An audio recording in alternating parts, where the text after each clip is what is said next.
नमस्कार, आप देख रहे हैं न्यूज 24। मैं हूं अजीत अंजुम। चुनाव प्रचार का आज आखिरी दिन है, आखिरी दौर के चुनाव प्रचार का आखिरी दिन। शाम 5 बजे चुनाव प्रचार खत्म हो जाएगा और आखिरी दिन चुनावी शोर में बनारस के समर में जबरदस्त रोड शो हो रहा है राहुल गांधी का, और कुछ देर के बाद अखिलेश यादव का रोड शो होगा। कल अरविंद केजरीवाल का रोड शो था और परसों नरेंद्र मोदी का। शक्ति परीक्षण का आखिरी दौर, आखिरी घंटे।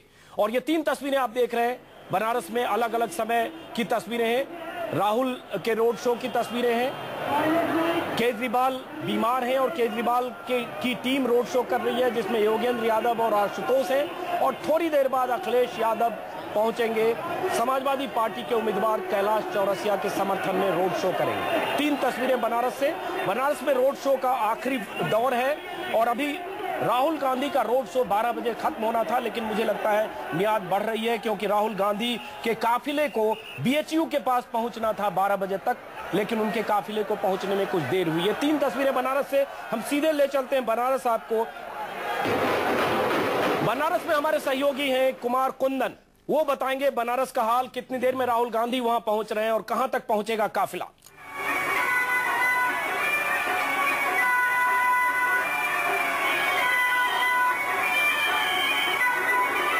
हमारे सहयोगी कुमार कुंदन हमें बताएंगे। ये 80 के आसपास की तस्वीरें हैं। राहुल गांधी का काफिला अजय राय के साथ, अजय राय के समर्थन में राहुल गांधी का रोड शो चल रहा है। कांग्रेस के तमाम दिग्गज मौजूद है और ये देख सकते हैं सड़क पर भीड़ है। इसी तरह की भीड़ लगातार हम 3 दिन से देख रहे हैं और हो सकता है कुछ देर के बाद जब अखिलेश यादव का रोड शो होगा, इसी तरह की भीड़ हम फिर देखेंगे। हमारे सहयोगी कुमार कुंदन वहां मौजूद है बनारस से। कुमार कुंदन, अब यहां से कितनी देर में बीएचयू पहुंचने वाला है राहुल गांधी का काफिला, क्योंकि पहले कहा जा रहा था कि 12 बजे तक के लिए ही परमिशन थी राहुल गांधी को। कुमार कुंदन, देखिए यहाँ से तकरीबन आधे घंटे और लगेंगे अभी बीएचयू पहुंचने में। 80 चौराहे पे राहुल गांधी की रैली चल रही है और फिलहाल ये चौराहे को पार कर चुकी है। अभी तस्वीरों में आपने देखा अजीत की किस तरीके से राहुल गांधी अजय राय के साथ पार की है और बहुत लंबी भीड़, बहुत दूर से ये रैली आ रही है। लेकिन अगर लंका पहुंचने की बात करें तो तकरीबन आधे घंटे का यहाँ से वक्त और लगेगा लंका पहुंचने में। हालांकि लंका यहाँ से मुश्किल से 10 मिनट का भी रास्ता नहीं है, लेकिन जिस रफ्तार से ये रैली जा रही है उसमें कम से कम आधे घंटे लगेंगे। अजय, चलिए कुमार कुंदन, तस्वीरें आप दिखाते रहिए। इन्हीं तस्वीरों पर जरा हम स्टूडियो में भी चर्चा करते हैं। लेकिन एक बार और मैं ये समझना चाहूंगा कुमार कुंदन, क्योंकि मुस्लिम फैक्टर बहुत इंपॉर्टेंट है बनारस के लिए, और कल केजरीवाल की रैली में बहुत सारे लोग दिख रहे थे। क्या आज ऐसी तस्वीरें भी दिख रही है? बिल्कुल अजीत, मैं आपको बताऊं कि जिन जिन इलाकों से ये गुजरे हैं, अल्पसंख्यक वाला इलाके ज्यादा हैं। ऐसा में इनके साथ भी मुस्लिम समाज के लोग उतने ही जुड़े दिखे जितने कल केजरीवाल के रैली में थे। तो ऐसा में ये कहना मुश्किल होगा कि ये किसके साथ है, किसके पक्ष में है। और मैं एक बात और बता दूं, अभी जो अरविंद केजरीवाल का रोड शो हो रहा था जिन इलाकों में, भले ही अरविंद ना हो लेकिन दूसरे लोग हैं, वहां भी मुस्लिम समाज के लोग उनके साथ हैं। तो ऐसा में ये कहना कि ये किनको वोट करेंगे, किनके पक्ष में है, फिलहाल कहना बहुत मुश्किल है। जो आ रहा है उनके समर्थन में ये सामने आ रहे हैं। अजीत, चलिए कुमार कुंदन, मुझे लगता है कहना भी नहीं चाहिए, और आप इसका जनमानस के भीतर क्या चल रहा है इसका आकलन हम आप कर भी नहीं सकते और भीड़ से अंदाजा भी नहीं लगा सकते।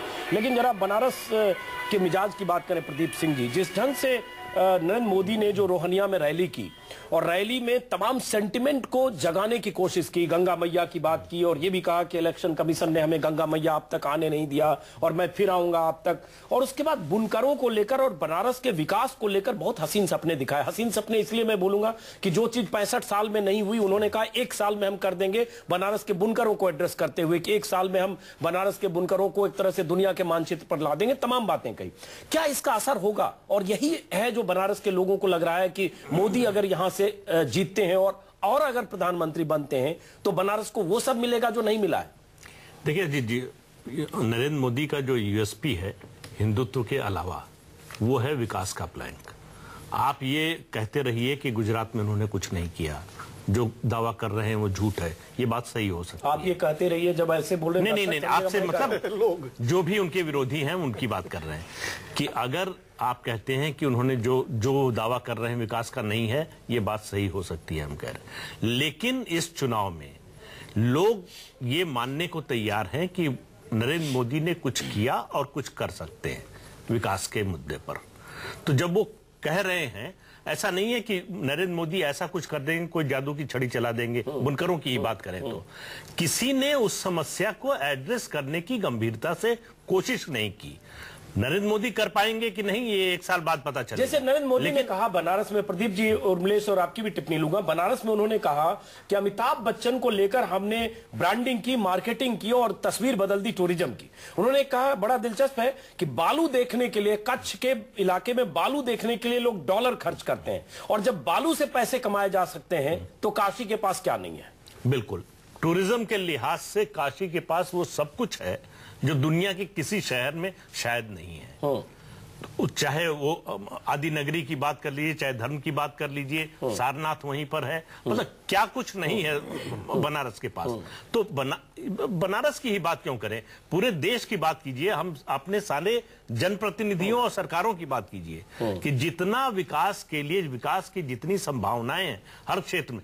हरियाणा का उदाहरण लीजिए, बंसीलाल के समय का, आप टूरिज्म के लिए हरियाणा में क्या था, लेकिन हरियाणा सरकार की टूरिज्म से सबसे ज्यादा रेवेन्यू हो जाए इसकी व्यवस्था उन्होंने की और करके दिखा दिया।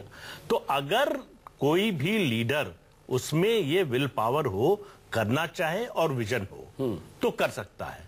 तो ऐसा नहीं है कि दूसरे नहीं कर सकते, जो मोदी कर दें या कोई और कर दे, लेकिन वो सवाल यह है कि क्या आप अपने प्रदेश के बारे में सोचते हैं। जैसे मेरा मानना है कि नीतीश कुमार ने बिहार में जो किया वो पॉलिटिकल विल पावर और उनके विजन के कारण। लेकिन सवाल यह उठता है प्रदीप जी कि चुनाव के समय जब आप ऐसी बातें करते हैं, 91 से लेकर अब तक, बीच में एक बार 2004 छोड़ें तो लगातार बीजेपी के सांसद रहे, मुरली मनोहर जोशी रहे, उर्मिलेश आपके पास आ रहा हूं, मुरली मनोहर जोशी रहे, 6 साल एनडीए की सरकार रही, और तब भी आपका हिंदुत्व का एजेंडा है जिसमें आपके लिए काशी बहुत इंपॉर्टेंट था, 6 साल में भी रहा होगा, जो एक राजनीति है, जिस तरह की राजनीति बीजेपी की है और जो मिजाज है। सवाल उठता है तब आपको काशी क्यों नहीं याद आया, और क्यों काशी वहीं रहा जहां 20 साल पहले था और जहां आज है। एक वाक्य बोलेंगे इस पर कि नहीं याद रहा, इसीलिए ये दुर्दशा हुई। आप जब उम्मीद जगाते हैं और डिलीवर नहीं कर पाते हैं तो उससे बड़ी निराशा पैदा होती है। उर्मिलेश, चलिए आपने अपनी बात की। उर्मिलेश, जिस ढंग से उन्होंने कहा कि 1 साल में मैं बुनकरों की तस्वीर बदल दूंगा, और बहुत बातें कही कि उन्होंने कहा कि 1 साल के भीतर दुनिया के बाजार में डंका बजा दूंगा। देखिए, नरेंद्र मोदी की एक खास विशेषता है कि वो बीजेपी और संघ से भी अपने को काट कर देखते हैं। वो ये मानते हैं कि वो वह करने जा रहे हैं जो संघ बीजेपी नहीं कर सकी। वो स्वयं में एक संस्था है, वो स्वयं में एक दल है, वो स्वयं में एक विचार है। क्योंकि 6 साल लगातार उनकी सत्ता रही केंद्र में। बनारस जहां आता है उत्तर प्रदेश में उनकी सरकार रही, एक नहीं, राम प्रकाश गुप्ता की सरकार रही, कल्याण सिंह की सरकार रही, राजनाथ सिंह की सरकार रही, कल्याण सिंह की 2 सरकारें रही जी। और इतनी सरकारों के बावजूद, और इन सब सरकारों के लिए काशी बहुत अहम एग्जैक्टली एजेंडा था। अयोध्या, ये 3 आपके बड़े केंद्र थे। आपने इनमें इन राजनाथ सिंह उस इलाके से ही आते हैं, मिर्जापुर से। सांप्रदायिक तनाव पैदा करने के अलावा इनकी गंगा जमुनी तहजीब को आगे बढ़ाने का, विकास को आगे बढ़ाने का, घाटों को ठीक करने का, नदियों को बेहतर बनाने का क्या किया। अभी देखिए, राजनाथ सिंह जी बहुत महत्वपूर्ण बात कहते हैं अपनी पार्टी की तरफ से। मैं फिर आऊंगा मोदी साहब की। वो कहते हैं गोमती को हम ठीक कर देंगे। लखनऊ जैसे ही गए, पहला वाक्य था कि मैं गोमती को ठीक करने आया हूं। भाई, मैं गाजियाबाद के एक छोटे से मोहल्ले में रहता हूं, मैं गाजियाबाद का नागरिक हूं। वो 5 साल हमारे सांसद रहे, उन्होंने हमारी हिंडन के लिए क्या किया। कोई भी आदमी नागरिक की तरह से भी पूछ सकता है। मैं पूरा सम्मान इन नेताओं का करता हूं, लेकिन माफ कीजिएगा, इन्होंने अपने शब्दों से विकास की ऐसी तस्वीर पेश की है मानो सब कुछ उन्होंने किया है। गुजरात में अमूल को भी अपनी उपलब्धियों के खाते में जोड़ दिया है नरेंद्र मोदी ने। उनको कैसे में बताया जाए कि भैया अमूल आपका नहीं है, आप जब अभी राजनीति में दाखिल हुए थे उससे पहले से अमूल है, और अमूल को केरल से आए हुए एक क्रिश्चियन ने सींचा है, बिल्कुल उसने खड़ा किया है। लेकिन मैं उनका सम्मान करता हूं, उन्होंने जो कुछ अच्छे काम किए होंगे अपने तमाम गलत कामों के बावजूद, मैं उसका भी मूल्यांकन सही करता हूं। लेकिन ग्रोथ रेट की जो कहानी गुजरात की है वो सबके सामने आ चुकी है। अब सवाल मैं कंक्लूड करूंगा। देखिए, वाराणसी का विकास वही कर सकता है जो वहां की गंगा जमुनी तहजीब का भी ख्याल रखे, नंबर 1। नंबर 2, जिसके पास विकास का एक ऐसा नजरिया हो जो क्षेत्रीय विषमता को पाटने वाला हो, जो असमान विकास को खत्म करने वाला हो, और जो सामाजिक न्याय के उसूलों को भी महत्व चलिए देता है। जरा विनोद अग्निहोत्री, चूंकि ब्रेक पर जाना, विनोद अग्निहोत्री, बनारस बहुत अहम है। बनारस इसलिए अहम है क्योंकि बनारस मैं भी होकर आया, प्रदीप जी वहीं के, और कहीं ना कहीं बनारस के लोगों को कुछ उम्मीद, जिनको जो भी मतदान करेंगे, मैं कह रहा हूं मोदी को जो वोट देंगे, उन्हें इस उम्मीद में देंगे कि लगेगा कि मोदी आएंगे तो कुछ बनारस की तस्वीर बदलेगी। क्योंकि यही बात मोदी और मोदी के समर्थक जो बीजेपी के लोग हैं यही बात कहने की कोशिश कर। सवाल यह उठता है कि वही बहुत इंपॉर्टेंट है कि काशी को मैं टूरिज्म का सेंटर बनाना चाहता हूं और कच्छ के बालू को बेचकर हमने पैसा कमा लिया तो काशी में तो बहुत पोटेंशियल है। सवाल उठता है, ये आज आप चुनाव के समय कह रहे हैं, तब भी क्या जनता इसी को सच मान के तभी अगर मोदी के साथ खड़ी होती है तो माने कि वही सच है? नहीं, देखिए, नरेंद्र मोदी बनारस से उम्मीदवार हैं और वो प्रधानमंत्री पद के दावेदार भी हैं, तो वो जो वादा कर रहे हैं अभी आज की तारीख में उसको चुनावी वादा ही माना जाएगा।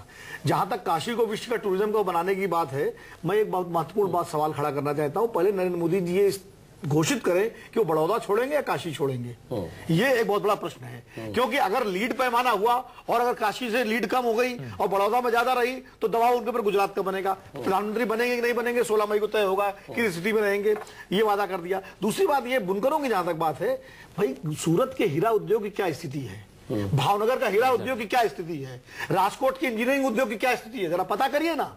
12 साल से है वो सरकार में वहां पर गुजरात में, उसकी हालत बिल्कुल नीचे चली गई है। अब देखिए, और सूरत की साड़ी की वजह से बनारसी साड़ी की हालत खराब हुई है, ये एक अलग कहानी है। तो ऐसा कि बुनकरों को अच्छी बात अगर कर दे, बहुत अच्छी बात है, बुनकरों पूरे सिर्फ बनारस ही नहीं पूरे पूर्वांचल में बुनकरों की समस्या है। चलिए ब्रेक पर हमें जाना होगा।